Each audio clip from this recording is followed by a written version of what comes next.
They said Europe was stabilizing, that the nuclear shadow was fading. Then Washington started talking again. Bombs that could return to new bases in the east. Poland, the Baltics, names resurfacing in classified NATO discussions, deterrence shifting eastward. No missiles moved yet, no orders signed. But Europe is once again asking the question it thought it had buried. Who really holds the nuclear umbrella?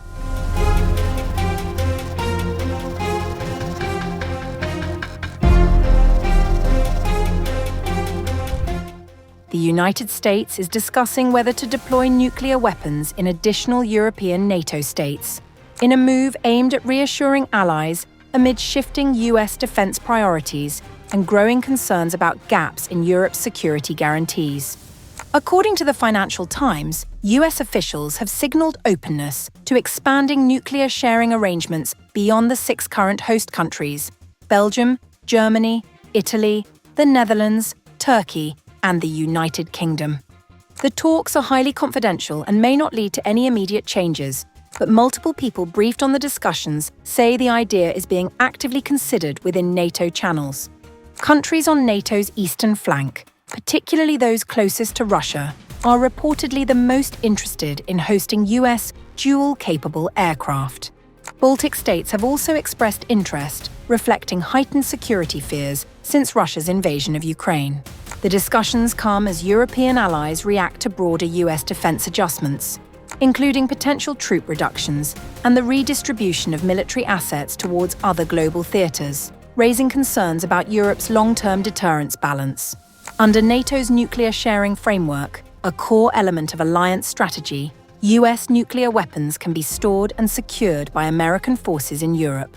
NATO says the system allows non-nuclear allies to participate in nuclear planning while remaining under the US nuclear umbrella.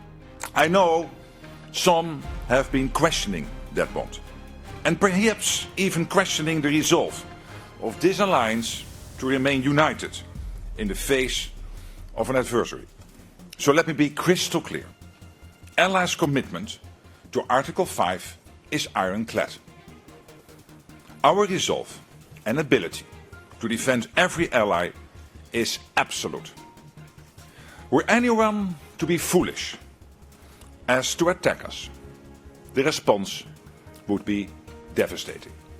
Russia's war in Ukraine and repeated nuclear rhetoric from President Vladimir Putin have accelerated interest among some NATO members in strengthening deterrence on the alliance's eastern border. European allies are simultaneously increasing defense spending and building up conventional capabilities, as questions persist over long-term US military commitments to the continent. For now, no deployments have been confirmed, no bases selected, and no policy formally changed. But the fact that the discussion is happening at all signals a shift, a return of nuclear posture debates to the center of European security strategy, and a reminder that deterrence on the continent is once again being quietly redrawn.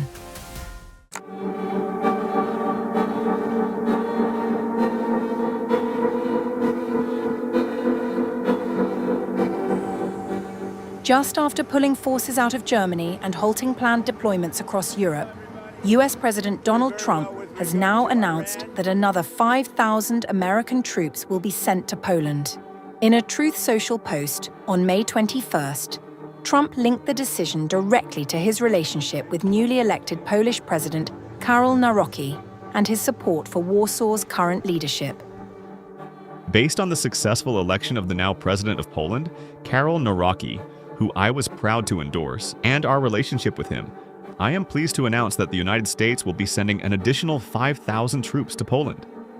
The announcement marks an apparent reversal in Washington's recent military posture towards Europe.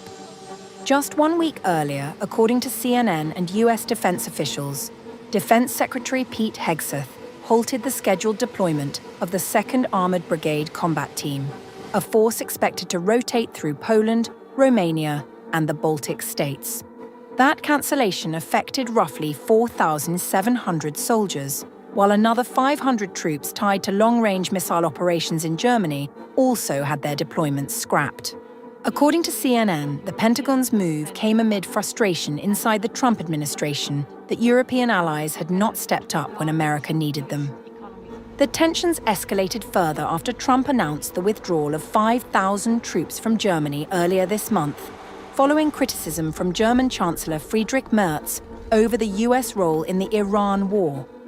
Now Poland, all of a sudden, appears to be receiving the opposite treatment. Warsaw has become NATO's main logistics and military support hub for Ukraine since Russia's full-scale invasion in 2022. The US already maintains around 10,000 troops in Poland, including forces stationed under the US Army Garrison Poland, established in 2023. Speaking ahead of a NATO meeting in Sweden, NATO Secretary-General Mark Rutte welcomed Trump's decision, but also emphasized that Europe must reduce dependence on Washington. Well, of course, I welcome the announcement. Our military commanders are working through all the details, but of course I welcome it. But let's be clear. The trajectory we are on, which is a stronger Europe and a stronger NATO, making sure we will, over time, step by step, be less reliant on one ally only, as we have been for so long, which is the United States. So that also for them, they have the possibility and the option to pivot more towards other priorities, which are also in our interest, will continue. But of course, I very much welcome the announcement yesterday. We can be maximum helpful as European allies with the United States to see how we can make sure that the freedom of navigation, and this is what is at stake here, the Strait of Hormuz is at this moment choked off. And the free movement of navigation is seriously under threat here. So, of course, this is an interest also for all allies, not for NATO maybe as an alliance, but clearly wherever we can help, we will be there. Thank you so much. At the same time, Polish President Nawrocki also praised Trump's decision and described the US-Poland alliance as central to European security. I stand and will continue to stand guard over the Polish-American alliance, a vital pillar of security for every Polish home and for all of Europe. Good alliances are those based on cooperation, mutual respect, and a commitment to our shared security. I thank U.S. President Donald J. Trump for his friendship toward Poland and for the decisions whose practical dimension we see very clearly today. The security of Poland and the Polish people is my top priority.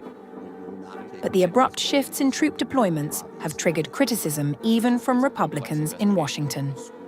At a House Armed Services Committee hearing, Republican Congressman Don Bacon condemned the earlier cancellation of deployments to Poland. The decision by Hegseth to cancel the deployments was reprehensible. It's an embarrassment to our country what we just did to Poland.